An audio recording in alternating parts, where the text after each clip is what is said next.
E convido você a abrir a sua Bíblia no livro de Josué, capítulo 24. Num dia como esse, pregar não é fácil, nunca foi e hoje é pior ainda. Pregar no dia de hoje é mais complicado do que todos os outros dias que já vivenciamos. E eu pensava sobre isso. A mente vai vagueando. Senhor, vou falar sobre o quê?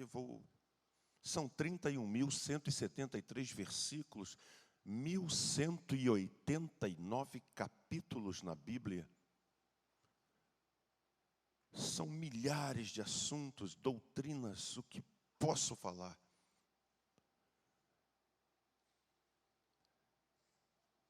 E aí, nesse impasse,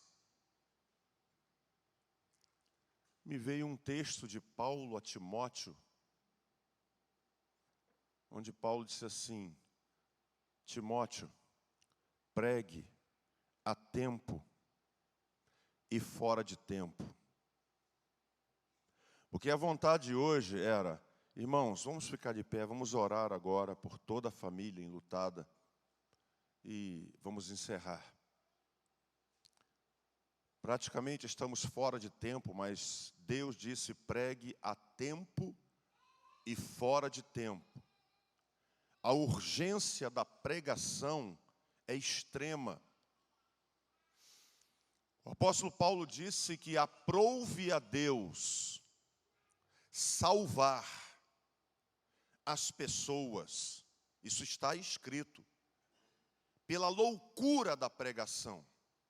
A pregação é o meio utilizado por Deus para fazer as pessoas chegarem ao conhecimento da verdade.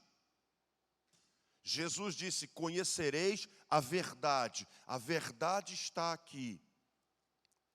O que for da área espiritual, profética, de conduta moral, falando das coisas de Deus, que não estiver aqui, não é uma verdade divina. Pode ser uma verdade, mas não divina. Alguém pode te dizer uma verdade, mas isso não está na Bíblia. Mas é uma verdade natural.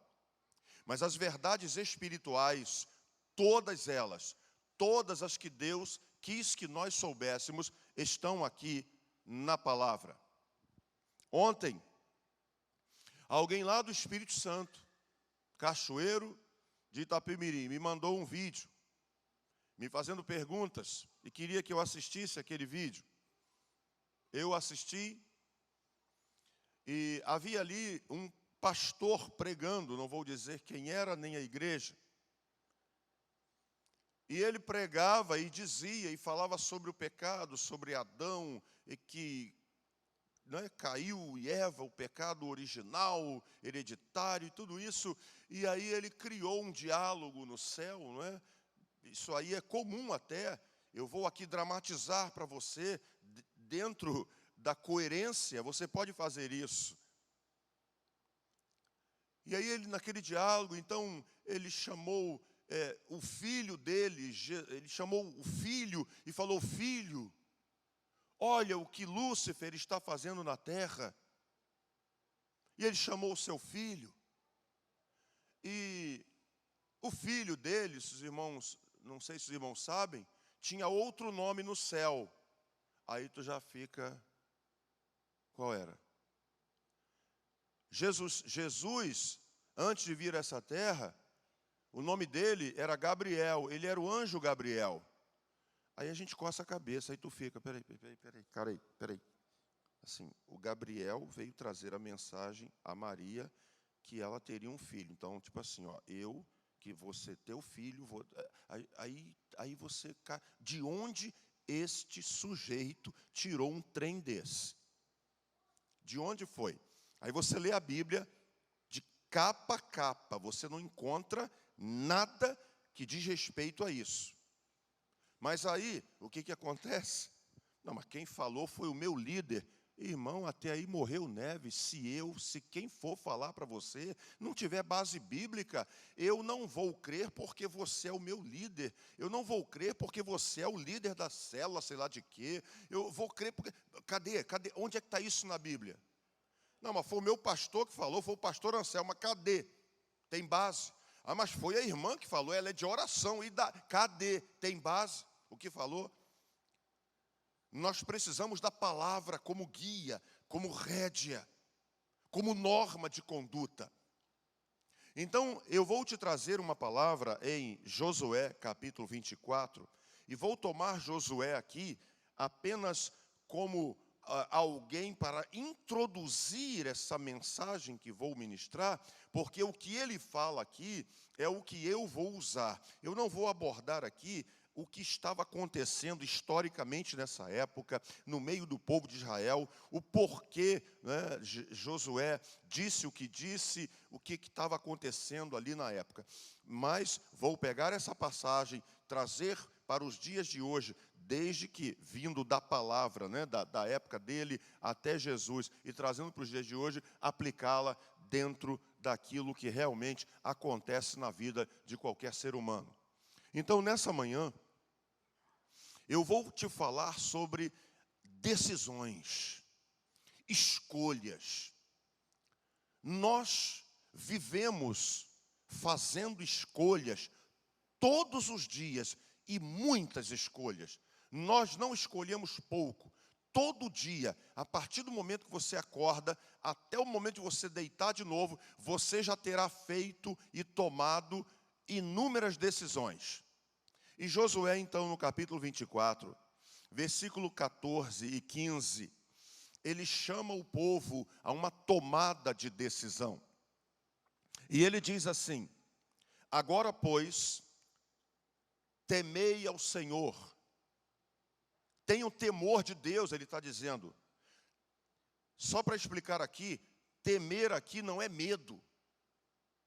Ter medo. Tenham medo de Deus. Deus nunca quis que você e eu tivéssemos medo dele. Deus não quer que a raça humana tenha medo dele. Pelo contrário, Deus na sua palavra, ele por diversas vezes diz: eu quero que você me ame. Amarás o Senhor teu Deus. Eu quero ser amado por você. Não temido, não que você tenha medo de mim. É isso. Então, temor aqui é reverência, respeito, reconhecimento de quem é Deus. E Josué diz, portanto, temei ao Senhor, servi-o com sinceridade e com verdade, e deitai fora os deuses aos quais serviram vossos pais, da além do rio e no Egito. Bom, dando uma rápida contextualização aqui, você vê que o povo de Israel estava sendo chamado a atenção por meio de Josué, aqui, porque eles estavam se prostrando a outros deuses. Eles tinham saído do Egito, e lá no Egito, muitos deles, aqui no dizer de Josué, também tinham se corrompido, deuses do Egito. Ficaram 430 anos lá, e sempre tem um ou outro que se corrompe mesmo. No Egito, cada cidade tinha um deus.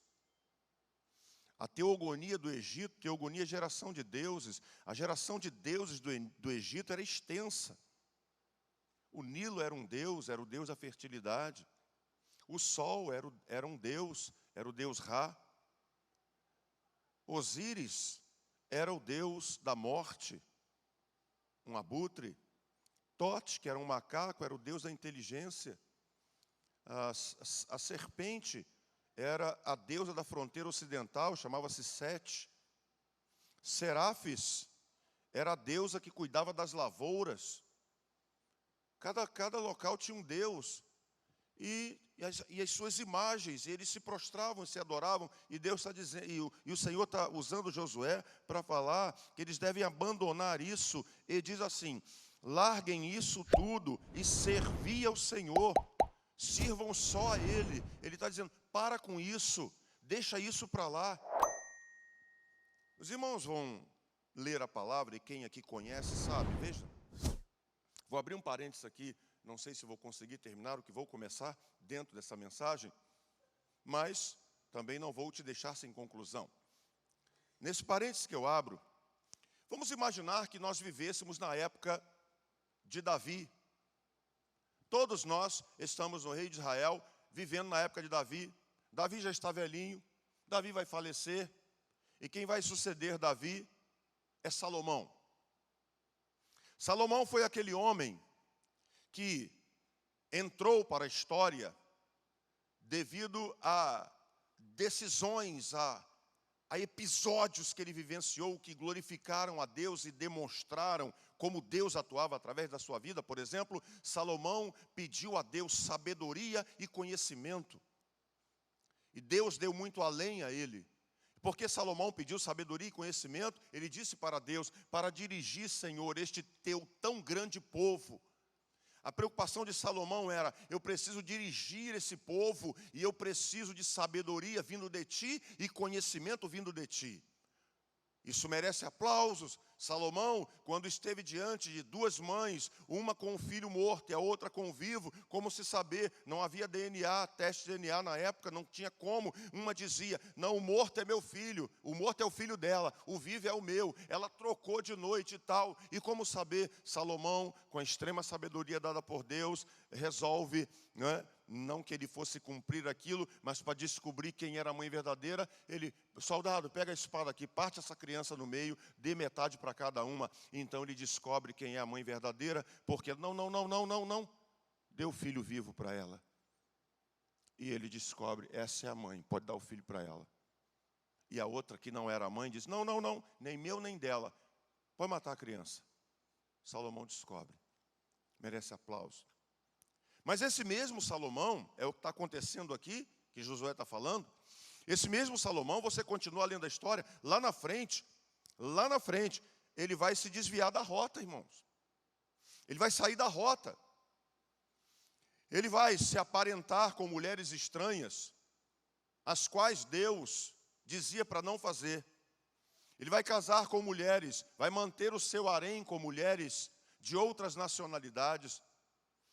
E aí não vou abrir aqui, mas posso te dizer, se você ler, pode jogar aqui, Neemias 13, 26. Vamos ver se a minha memória não falha. Neemias 13, 26. Jogue aqui, rapidamente, esse texto, para a igreja ler o que eu estou já falando aqui. Salomão vai se envolver com essas mulheres estranhas.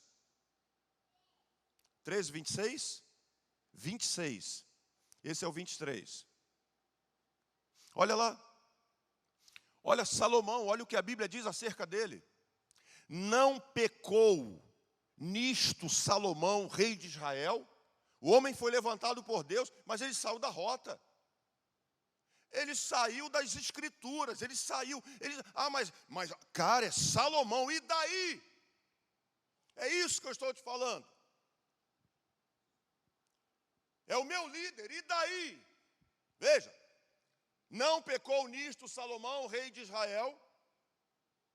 A Bíblia não mascara o pecado de ninguém. Deus não passa pano quente em ninguém. Deus mostra. A Bíblia é o único livro que mostra os podres de seus personagens e escritores. O escritor escreve, embora aqui não tenha sido Salomão, o escritor coloca suas próprias mazelas. E aí, todavia, entre muitas nações, não havia rei semelhante a ele. E ele era amado do seu Deus. Sim, era. E Deus o constituiu rei sobre todo Israel. Sim, Deus fez isso. Não obstante isso, as mulheres estranhas o fizeram cair no pecado. Deus levantou Salomão, mas Salomão entrou por uma rota diferente. Agora você imagine, Salomão, é onde eu estou abrindo esse parênteses, ele, por causa dessas mulheres estranhas, Salomão levantou estátuas obeliscos altos a Moloque. Moloque era o deus do fogo. As mães, na época, disse que eu não ia entrar nesses contextos, mas já estou entrando. As mães, na época, pegavam seus bebês, seus filhos, e Moloque era uma grande estátua, isso a arqueologia comprova, era uma grande estátua do Deus com a boca aberta, e era um grande forno ali, como a fornalha de Nabucodonosor. E as mães chegavam ali com seus bebês e jogavam as crianças vivas dentro daquela fornalha do deus Moloque, sacrificando seus filhos a Moloque. Salomão fez isso. Aí imagina agora você sabendo o que Salomão está fazendo, que não é bíblico, mas, irmão, ele foi levantado por Deus, mas ele está na rota errada, você não pode mais continuar seguindo um trem desse. É isso que eu estou falando. Salomão adorou Moloque, adorou Milcom, adorou Baal, Salomão adorou a rainha dos céus, Salomão adorou a Azerá, Salomão saiu adorando esses deuses, levantando alto a esses deuses. Agora você imagine se nós vivêssemos nessa época e pensássemos assim, não, mas ele é o meu líder. Mas o irmão está errado. Irmão, ele é o meu líder, eu vou seguir o meu líder. Hoje foi dada uma aula aqui, o Alessandro dando essa aula sobre a questão da autoridade política em Romanos 13, eu não quis falar nada, até por causa do dia, né, que a gente está vendo, fiquei só ouvindo, mas eu diria o seguinte, as autoridades são constituídas por Deus, são, todas elas, mas não quem está lá. Você não pode dizer que quem está ali, então foi porque Deus colocou. Não, Deus não colocou. Você acha que Deus colocou Hitler no poder? Você acha que Deus colocou Idi Amin Dada no poder? Você acha que Deus colocou Benito Mussolini, aquele que criou o fascismo, no poder? Você acha que Deus colocou Stalin, Stalin foi pior do que Hitler, se você não conhece a história de Stalin. Lenin, Trotsky, os três, a trindade maligna da Rússia. Lenin, Stalin e Trotsky. Você acha que Deus colocou esses caras no poder? Esses caras mataram mais. Hitler foi fichinha na mão desses caras. Não, foi Deus quem colocou. Não, não foi Deus. Deus permite que o povo faça as suas escolhas. Mas não foi Deus. Agora, o poder que eles estão exercendo, a autoridade, Deus instituiu os governos. Mas não necessariamente quem está executando foi Deus quem colocou ali. Tanto é que Deus não queria que o povo escolhesse um rei. O povo quis. Deus ainda interveio e colocou Saul, seu primeiro rei, que também meteu a mão pelos pés, como Salomão. Então, voltando a esse parênteses, nós temos que ver se o que está sendo pregado, o que está sendo ensinado, tem apoio bíblico. Não é porque a minha denominação crê assim, é porque o meu líder ensina assim, é porque o meu pastor, sei lá quem, não, calma, ok, e tem base bíblica?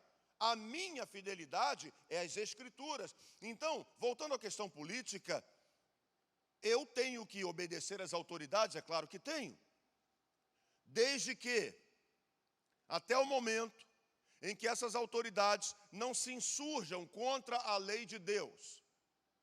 Então, dentro da ética cristã, você tem obediência e resistência. Deus quer que obedeçamos como Deus queria que Sadraque, Mesaque, Abdinego, Daniel e todos os sábios que foram para a Babilônia obedecessem aos reis da Babilônia, ao governo da Babilônia. Mas quando o governo da Babilônia levanta uma estátua no campo de Dura, quando o governo da Babilônia faz um decreto e diz, ninguém pode orar mais a outro Deus, a não ser ao próprio rei Nabucodonosor, Daniel, Sadraque, Mesaque e Abdinego não vão entrar mais na questão da obediência, eles vão entrar em resistência. Essa é a explicação. E isso é para qualquer autoridade. A Bíblia diz, obedecer aos vossos pastores. Sim, vou obedecer, vamos obedecer aos nossos pastores. Isso é bíblico. Agora, imagine o teu pastor, seja lá quem for, fazendo uma série de atrocidades. Você sabe que aquilo está errado, nitidamente, não é, Deus não quer aquilo. Não, mas a Bíblia mandou obedecer. Se Ele está mandando eu vou fazer. Não, nesse momento é o momento da resistência. Eu vou obedecer aos meus pastores até o momento em que eles estiverem centrados na palavra. É isso que eu estou passando para você aqui agora, e é o que Josué está fazendo aqui com o povo. Está dizendo, abandonem tudo aquilo, deixem tudo isso. Você imagina então na época de Salomão, se essa palavra fosse dada e alguém dissesse assim, mas como assim? Quem está fazendo tudo isso aí é Salomão, que quem levantou Salomão foi Deus. Não estou questionando Deus ter levantado Salomão, eu estou te dizendo, Deus levantou Salomão, mas lá na frente ele saiu da rota. Você vai ver várias pessoas hoje em dia, inclusive, que foram levantadas por Deus, mas já saíram da rota há muito tempo. Saíram da rota daquilo que pregam, saíram da rota no modo que vivem. Saíram da rota no modo que conduzem um rebanho. O compromisso com a palavra ficou em segundo plano. O meu compromisso é com a cúpula, é com o ministério, é com sei lá o quê, mas isso não está de acordo com a palavra. Não, mas a gente aqui trabalha dessa forma. Igrejas levantadas por Jesus Cristo têm que ter a Bíblia como única regra de fé e conduta. E Josué não tem meias palavras. Ele diz, abandonem tudo isso e sirvam só ao Senhor. Porque dele, por ele, para ele são todas as coisas. A ele, só a ele. Aquele que vive para sempre, sejam a glória, a honra e o poder pelos séculos dos séculos, e a ninguém mais. Sem Ele, nada do que foi feito se fez. Nele estava a vida, nele.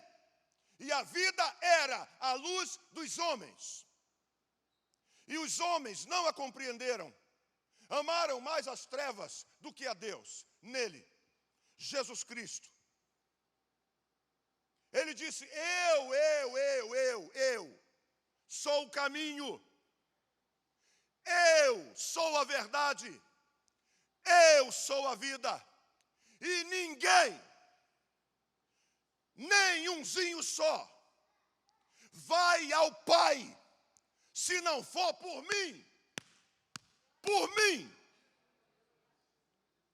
Aí você vê, não, todo caminho leva a Deus. Eu sou o caminho. Em que você crê? Não, mas quando nós lidamos com destinos eternos, céu e inferno. A Bíblia, céu e inferno. Não existe um meio termo. Não, mas quando você morre, você vai para o purgatório. Me mostre isso na Bíblia, qualquer um, pelo amor de Deus. Onde é que está isso? Não está. Em qualquer Bíblia do planeta. Queridos, desculpe-me falar isso, às vezes soa como algo assim, arrogante. Eu sou professor de hebraico, eu pego a Bíblia em hebraico, o Antigo Testamento todo, e eu vou te ler na Bíblia original. Eu sou professor de grego, me põe o Novo Testamento em grego na frente, e eu vou te mostrar na língua original. Ache aqui essa parafernália do purgatório, não acha? É isso que eu estou te falando, então abandone. Não, mas é a minha família, eu não estou querido, a palavra de Deus é superior a tudo, a tua família, a tua sei lá o que for, é mesmo? Não está, é isso que Josué está falando, abandonem tudo. Não, mas eu entendo dessa forma, ok, o seu entendimento está à margem da Bíblia, você não tem coragem de romper com aquilo que a tradição já te ensinou, mesmo que o que a tradição te ensinou não esteja na palavra, aí é problema seu. A Bíblia diz: anda pelos caminhos do teu coração. Sabe, porém, que por todas essas coisas Deus te trará o quê, irmãos? A juízo. E aí vem o segundo versículo, versículo 15. É onde vem a questão da decisão, da tomada de posição.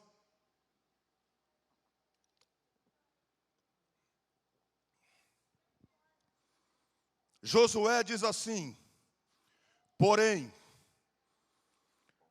se vos parece mal aos vossos olhos servir ao Senhor, se no entendimento de vocês, né, parece mal servir só ao Senhor, ele disse: escolhei hoje. Vocês têm que tomar uma decisão. Escolham hoje a quem servais. Se aos deuses a quem serviram vossos pais.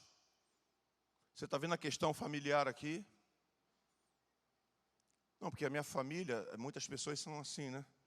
Não, porque meu bisavô, minha tataravó, meu avô, minha família toda sempre foi, e eu também sou.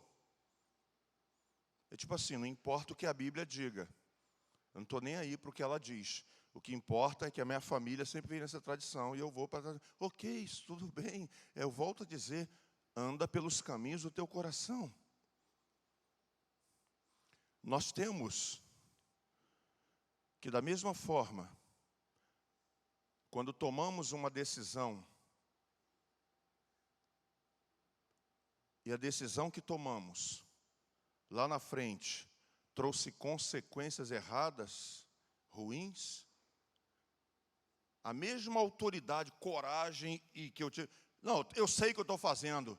Lá na frente, quando você colher, assume. Não, eu sei porque eu estou colhendo. Ninguém é culpado de nada, não. Nem Deus, nem a igreja, nem ninguém.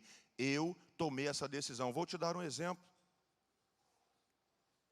Se você perguntasse para o pródigo, se alguém chegasse para o pródigo, encontrasse o pródigo lá naquele chiqueiro, tentando comer as lavagens, que a Bíblia chama de bolotas dos porcos, e você fosse conversar com o pródigo, se tivesse empatia com o que ele estava passando, e chegasse para ele e dissesse: ô rapaz, qual é o seu nome? Ah, meu nome é fulano de tal.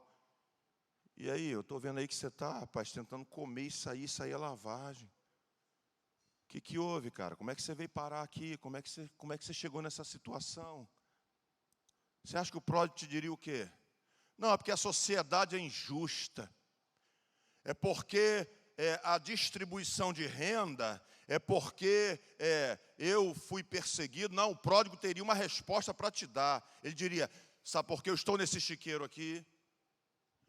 Porque há um bom tempo atrás, eu tomei uma decisão errada de sair da casa do meu pai. Por isso eu estou vivendo isso hoje. Esse é o ser humano de caráter, que reconhece. E a Bíblia diz que quando você reconhece, aquele que confessa e deixa, alcança o quê? Misericórdia, foi o que ele fez. Voltarei e direi para meu pai. É o que Josué está falando aqui: abandonem tudo, Senhor. Até hoje eu criei nisso. Até hoje, Senhor, eu me dobrei diante disso. Até hoje, meu pensamento era esse. Senhor, eu me arrependo, me ajuda. Eu quero agora crer no que diz a tua palavra. Eu sei que vou ser criticado. Eu sei que as pessoas vão dizer: não acredito que agora você está no meio desses crentes. Eu sei, mas Senhor, me ajuda a romper com tudo. Josué está dizendo aqui para eles: rompam com tudo. E aí, fechando o versículo, ele diz: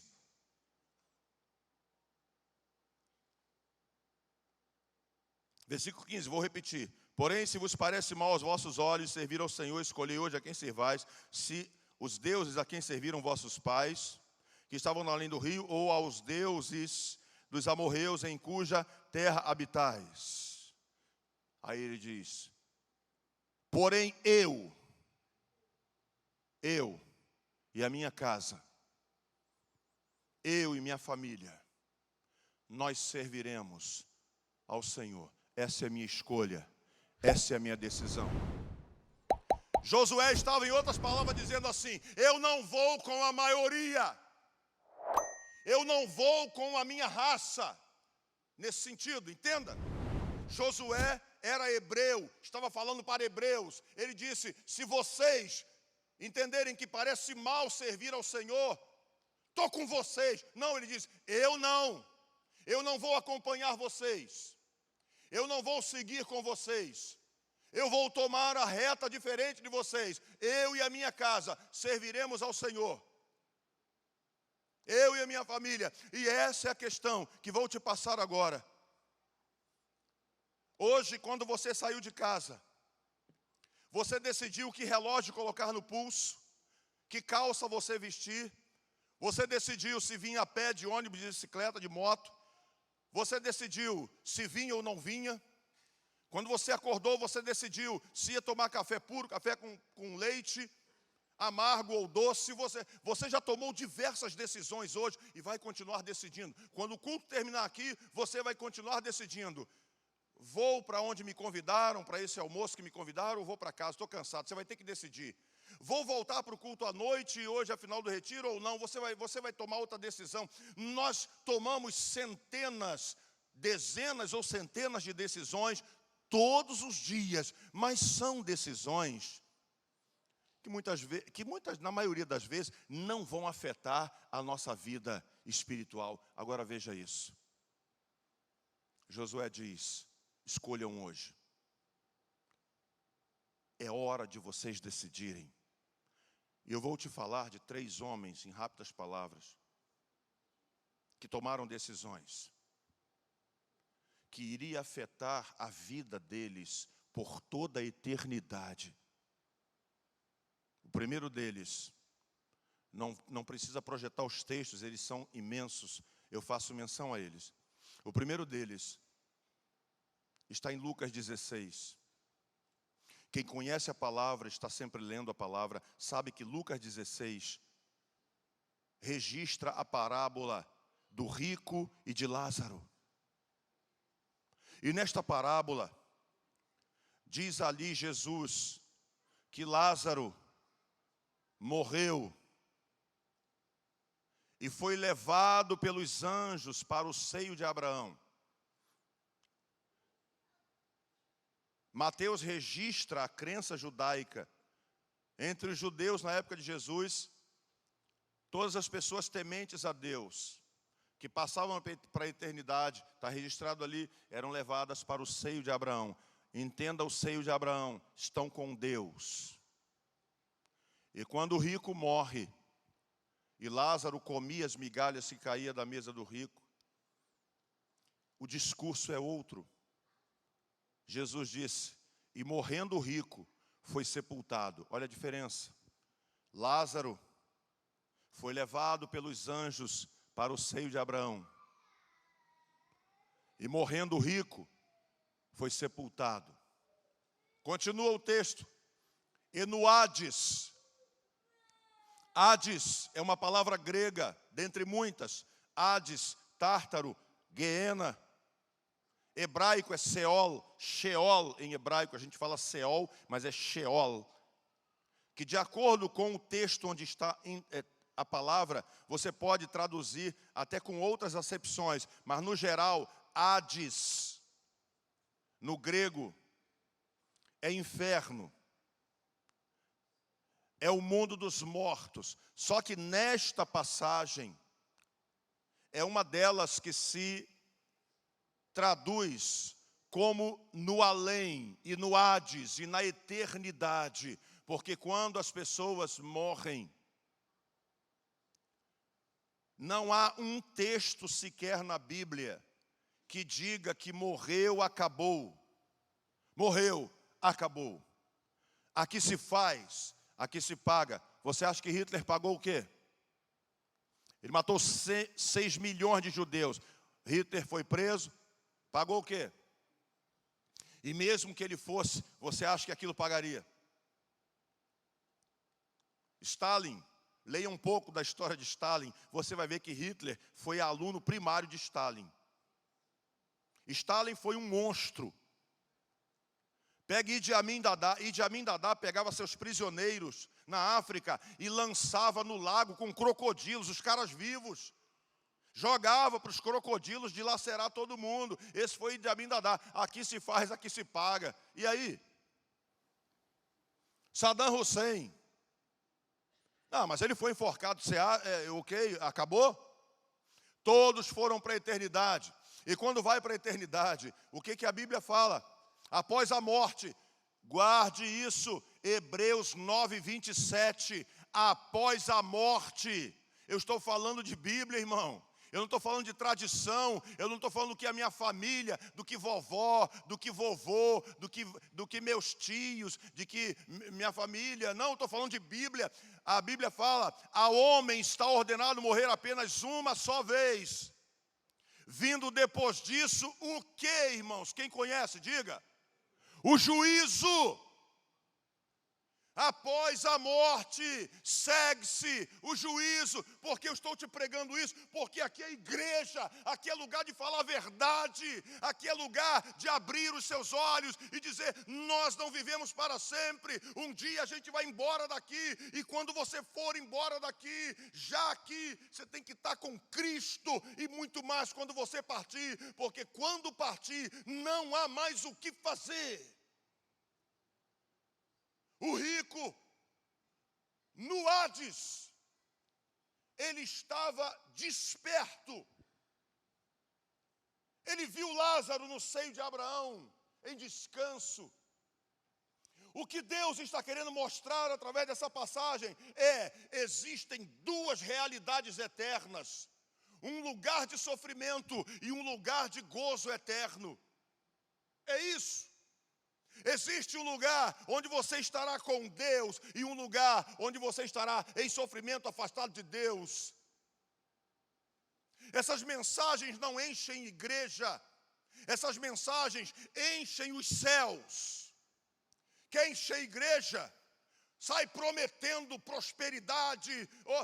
Abre o teu Facebook lá e você vê, eu fico perplexo. Olha, venha. Saiba mais, a prosperidade judaica, com a oração em hebraico, que eu fico, gente, pelo amor de Jesus Cristo, aí colocam lá a foto de Silvio Santos, e tem muita gente que vai e compra, e tipo assim, é a lei da atração, o que você pensa, você atrai. Eu já li esses livros, eu leio para saber o que tem, né? Gente, eu vou seguir isso aqui, gente, pelo amor de Deus, como as pessoas entram por esses caminhos. Olha, a palavra de Deus, conhecereis a verdade, ninguém quer saber, mas essas coisinhas, né?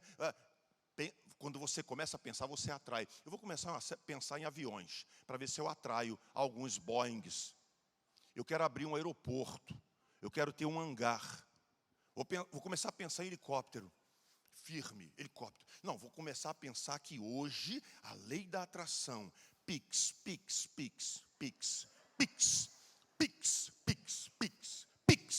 Eu estou pensando em Pix. Vou atrair Pix. Anota aí o número do meu Pix, eu vou atrair. Brincando com a situação, claro. Mas as pessoas acreditam. Mas o que a Bíblia diz? Ao homem está ordenado morrer apenas uma só vez. Vindo depois disso o juízo. Não, mas aí... ele acredita nas baboseiras lá do Face, lá do Instagram. Mas aí a minha família, a tradição é assim. E diz a Bíblia que o rico, no Hades, ergueu os olhos e viu Lázaro em repouso, em descanso. E o rico estava em sofrimento. E ele toma uma decisão. Só que ele decidiu certo na hora errada. Era tarde demais para decidir. É isso que você precisa entender. Você decide enquanto está aqui, enquanto está respirando, enquanto está no caminho, enquanto está vivo. E ele disse, pai Abraão, permita que Lázaro molhe o dedo em água e encoste na minha língua. Porque olha o reconhecimento de onde ele estava na eternidade. Estou atormentado nessa chama.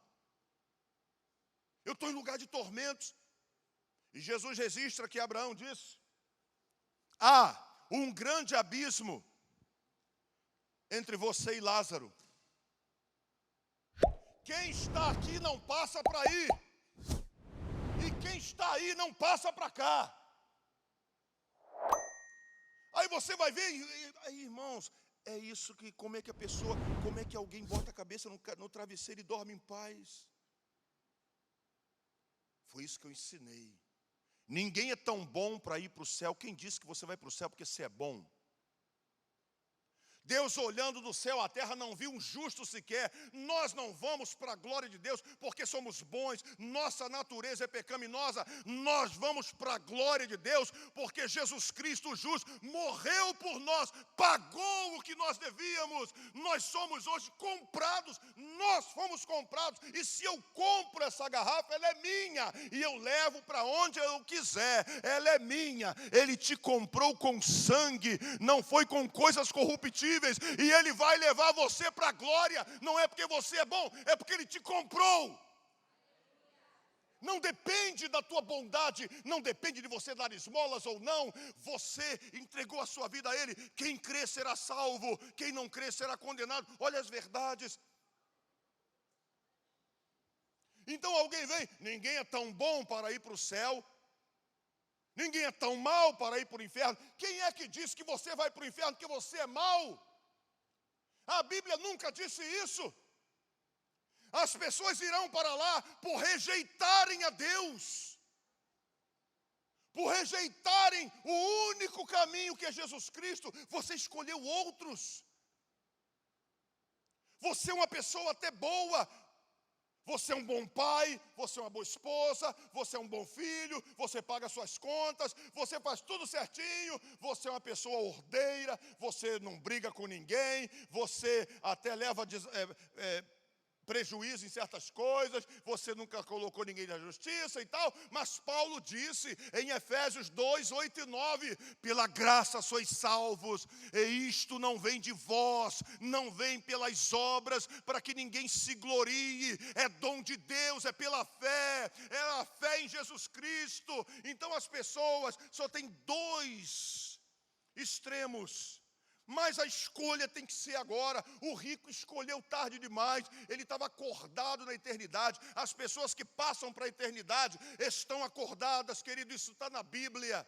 E não é só na passagem de rico e Lázaro. Olha Mateus 17. Mateus 17, no Monte da Transfiguração.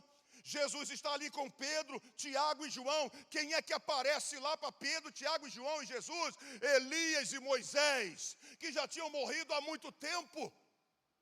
Esses homens estavam com Deus, e Deus permitiu que aparecessem ali. Mas quando o rico diz para Abraão: então permita que Lázaro volte, que o morto volte lá para a terra, é outra doutrina que não rola biblicamente.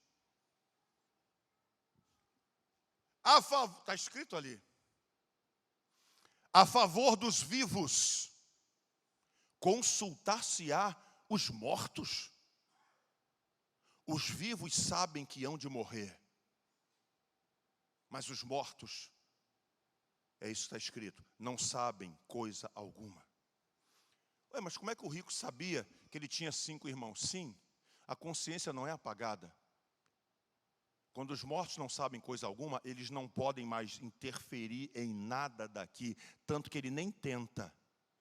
Deixa eu voltar, ele diz, permita que Lázaro volte. E sabe o que o rico quer fazer? Olha, o clamor de um homem que está em tormentos na eternidade e que não tem mais jeito. Ele diz, e que pregue aos meus irmãos. Que ele pregue para os meus irmãos, porque eu tenho 5 irmãos. Olha a mentalidade do rico. Meus irmãos precisam ouvir a pregação. Irmãos, é isso que nós precisamos hoje, de pregações, de alertas, de palavra com substância. Nós, de novo, repito, nós lidamos com destinos eternos. E Abraão diz, lá na terra.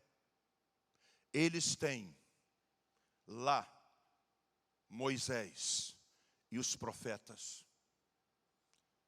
Ali uma metonímia é tomar o autor pela obra, e ele diz, lá eles têm os escritos de Moisés e os escritos dos profetas.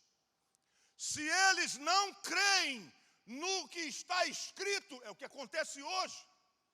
As pessoas não creem no que está escrito. Você prega, não, mas eu, no meu entendimento, é assim que funciona. Ok, não tem problema, consiga com seu entendimento. Mas eu não posso deixar, como Paulo diz, eu não posso deixar de falar daquilo que tenho visto e ouvido. É isso aí que eu vou pregar. Não importa o que você pensa, vou continuar pregando sobre isso. Mas nós somos amigos, mas eu vou discordar e vou continuar pregando sobre isso. Porque esta é a palavra de Deus e está acima de qualquer outra. Veja que Abraão diz, não é permitido voltar, eles têm que crer na palavra, nos escritos de Moisés e dos profetas, e ali se encerra o diálogo. O rico decidiu certo, agora ele queria pregação, agora ele queria um alento. Deixa Lázaro tocar, mas era tarde demais, ele decidiu certo na hora errada. O segundo homem decidiu errado na hora certa. Sabe quem foi? Pilatos. Pilatos esteve diante de Jesus por muito tempo, lado a lado com ele. As pessoas, diversas pessoas que estiveram lado a lado com Jesus, aproveitaram a oportunidade. Quando não aproveitaram, Jesus interveio na vida delas de tal forma que as transformou. Vou te exemplificar aqui. Olha a mulher adúltera, quando ela esteve do lado de Jesus, foi salva do apedrejamento. E Jesus disse, vai em paz e não peques mais. Jesus transformou a vida daquela mulher. Olha Zaqueu subiu numa árvore. Quando Zaqueu viu Jesus, Jesus disse, desce depressa, hoje vou na tua casa. Zaqueu aceitou o convite. Perto de Jesus, Zaqueu decide ficar com ele e disse, se eu tenho defraudado alguém, restituirei 4 vezes mais. Jesus disse, hoje chegou salvação a essa casa. Zaqueu foi transformado. Vai pensando em outras pessoas, o gadareno, o endemoniado de Gadara, quando se aproximou de Jesus, qual o teu nome? Legião, próximo a Jesus, a vida daquele homem foi liberta, foi transformada. 6.000 demônios aproximadamente estavam ali, porque uma legião equivale a 6.000. Pilatos teve o mesmo privilégio, ele estava ao lado de Jesus, como hoje, muitos aqui que ainda não se converteram. Você, ao longo da tua vida, quantos anos você tem? Você tem 40 anos, pense, ao longo dos teus 40 anos, quantas vezes você já esteve ao lado de Jesus. E o que é estar ao lado de Jesus? Ele, com a sua palavra, chegou até você. Ele, com alguém enviado, chegou até você. De alguma forma, no trem, você ouviu a palavra, na TV ou nas rádios, você esteve ao lado dele, você ouviu falar dele e você tomou suas decisões. Ali foi Pilatos. Pilatos estava ao lado de Jesus. E ele tinha que decidir. Pilatos até quis ficar ao lado de Jesus. Mas sabe de uma coisa? Pilatos era um governador temporário. Ele teve medo de perder o cargo. Se você soltar, disseram os judeus, a gente te denuncia para César. Mas Pilatos dizia, mas eu não vejo nele crime nenhum. Olha Pilatos olhando para Jesus e vendo, esse homem é inocente. Eu vou soltar.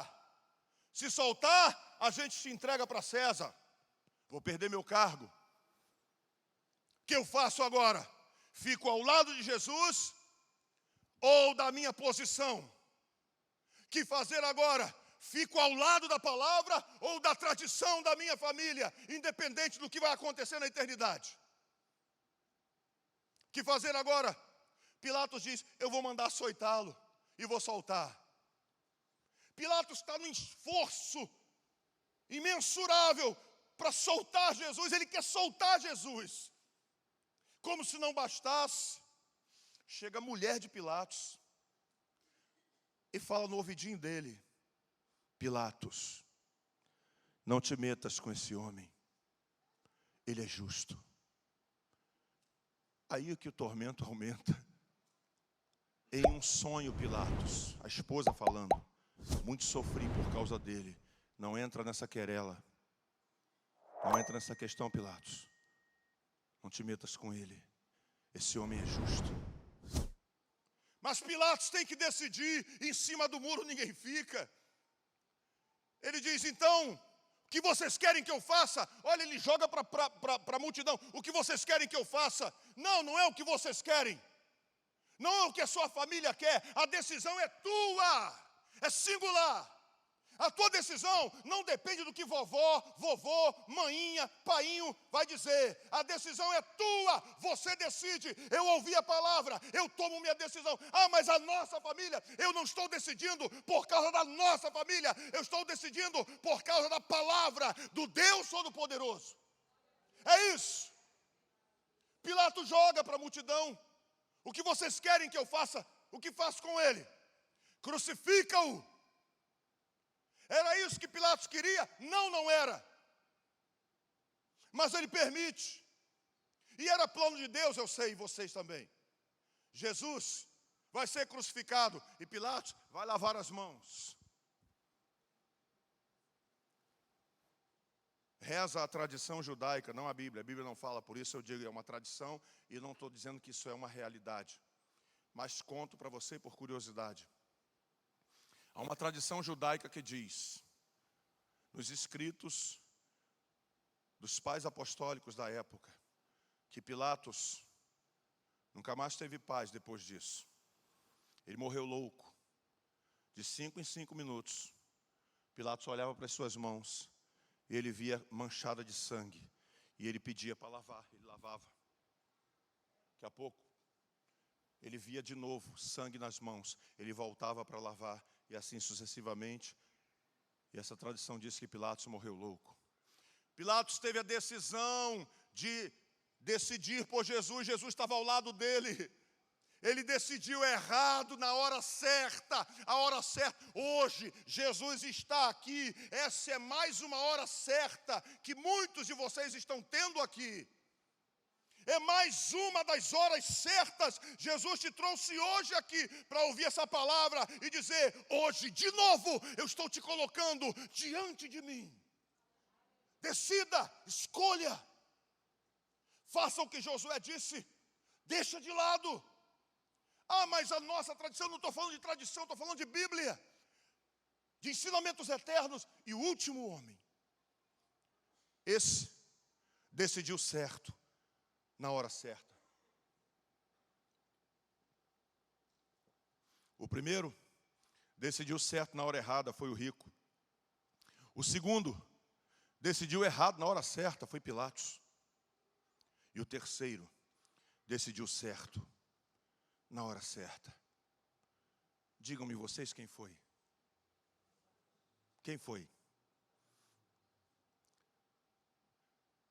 Deixou. Já ouviram esse hino? O esplendor de sua glória, sabendo o destino aqui, estava só e ferido no Gólgota, para dar sua vida por mim. Se isso não for amor, não haveria o mar. Não há estrelas nos céus, as andorinhas não voam mais. Bom, o hino vai continuar. Mesmo na morte, lembrou-se do ladrão que ao seu lado estava, e com amor e ternura falou-lhe: no paraíso ao meu lado estará. E aí vem: se isso não for amor, o céu não é real e tudo perde o valor se isso não for amor. A propósito, vou te fazer um convite. Você gosta dos hinos antigos? Esse é um deles. Nós temos extraoficialmente, mensalmente, um encontro com irmãos que gostam. Chama-se Seresta Santa. Me procura se tu quer participar, porque é só do baú. A gente leva guitarra, teclado, pandeiro sem fundo, com fundo. A gente contrabaixo. O próximo é agora, em julho. Quer participar? Fala comigo. Pastor Anselmo, anota meu nome aí. Aqui na Taquara, num espaço amplo que a gente faz. Você só tem que levar um pratinho de salgado e doce. É uma bênção. Seresta Santa. Mas deixe-me encerrar a mensagem. O último decidiu certo na hora certa. Sabe quem foi? Esse aí, o ladrão na cruz. O ladrão na cruz só tinha algumas horas de vida. Ele não desceria mais daquela cruz. Ele está em sofrimento. E quando ele olha para o lado, quem está ao lado dele? Jesus Cristo, o Cordeiro de Deus. Jesus está quieto, crucificado, vivo, mas está quieto. Sabe quem fala? Quem fala é o ladrão. Não é Jesus quem na cruz fica ali, e aí rapaz, e aí você outro aí. Não, não é Jesus. Eles já tinham ouvido, eles já conheciam. Irmãos, no Brasil em que nós vivemos, sobretudo aqui na freguesia, você acha em sã consciência que há um morador só aqui na freguesia que ainda não ouviu falar de Jesus? Claro que não, todos já ouviram. Infelizmente, às vezes não ouvem palavras como essa. Não estou falando porque eu estou pregando, eu estou falando palavras incisivas. Não, Jesus vai te dar prosperidade. Jesus quer que você seja rico. Jesus quer te tirar dessa casinha aí e te dar uma mansão. É assim, fica ouvindo essas baboseiras. Deus pode fazer? Pode, mas Jesus não morreu por isso. Ele morreu para que você tivesse vida eterna, vida com abundância. E o ladrão na cruz, quando ele olha, Jesus está ao lado dele, como hoje está aqui. Pode subir o Ministério do Louvor. E vocês não me aborreçam não, senão eu vou cantar um hino antigo, hein? Tá? Pensa naquele louvor, Milton. Pensa naquele.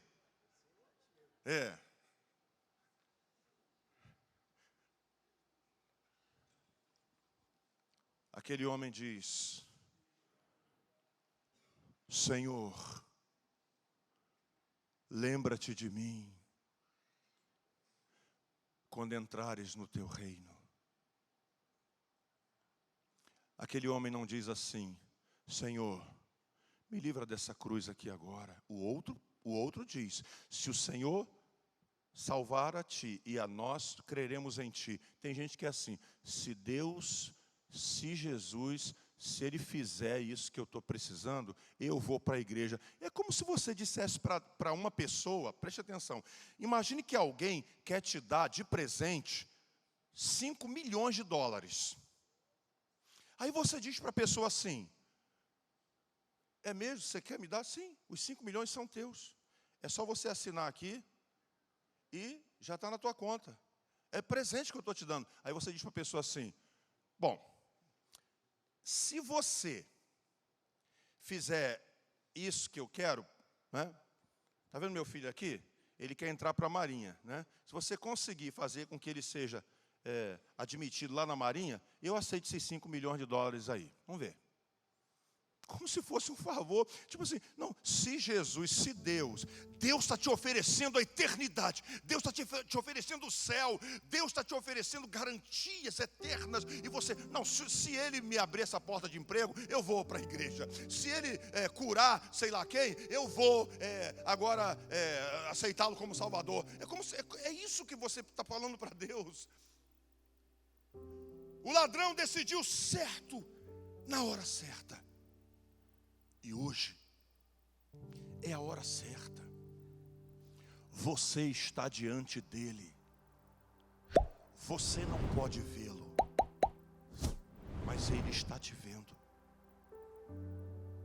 Ele é Espírito.